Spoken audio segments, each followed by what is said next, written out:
Alright, let's talk about Bleach. This is chapter 642, so let's get right into it.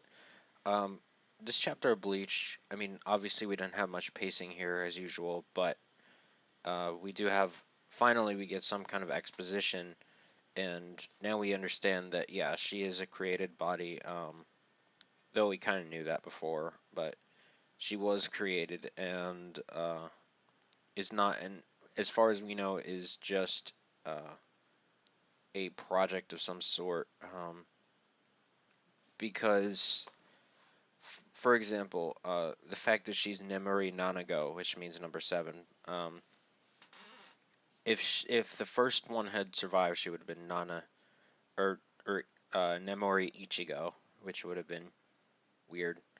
But yeah, so the fact that she's the seventh, I mean, it was interesting how they explained how the first one was like total failure, pretty much, but like after after each one, it kept getting better and better until like the sixth or Rokugo, Nemuri Rokugo made it to 2 years old and then died.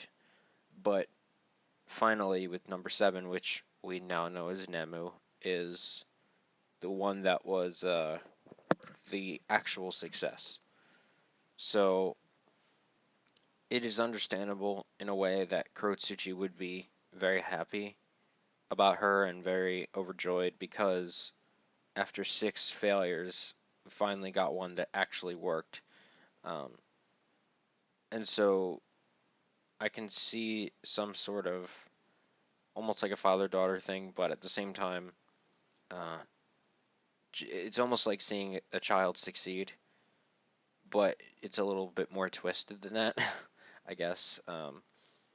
But regardless, of course, Nemu, her ability to use her own soul to power up her attacks is pretty interesting. Um, it's of course very risky and very dangerous. However, um, you know, it's also overpowered for a time, but it at least comes with a risk. Like if Aizen Yamamoto and Yuha Bach had those powers, that power to like change their soul into power, like they could like the whole universe would blue screen of death, basically. If all three of them used it at the same time, the whole universe would blue screen of death, basically. Uh, the universe has an error has occurred and the universe is forced to shut down, things like that.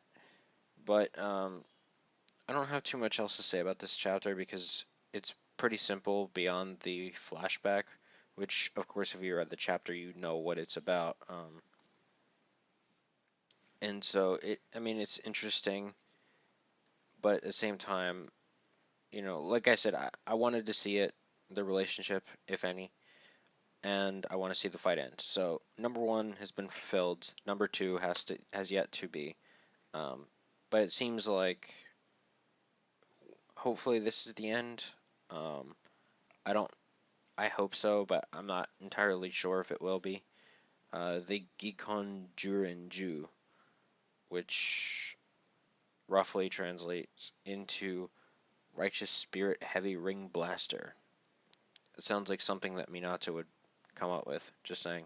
Um, but yeah, she like shot it directly into the eye, and it looks like it's like creating some sort of indent in the hand, almost like some kind of spatial magic or something like that.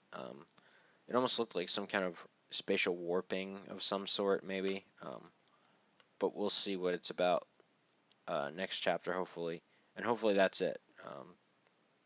So yeah, I mean, Nemu, she looking good and as always, and she's kicking some ass at the risk of losing a huge part of her soul, which means one, she'll never ever achieve Bankai if she keeps risking her soul. Um, it's the same reason why a lot of people believe that Rangiku could not manifest a Bankai because of that part of her soul being taken from, like, by Aizen. So that's it. This was a good. This, I guess, it was a decent to good chapter, um, despite the pacing. Pacing's not everything, guys. So, content-wise, it was fine. And hopefully, next chapter is it. I mean, while pacing is not everything, I do hope it gets back to the pacing, like decent pacing soon, because Kubo does do it. It's just not lately. So, thank you guys for listening, and we'll see you guys next week.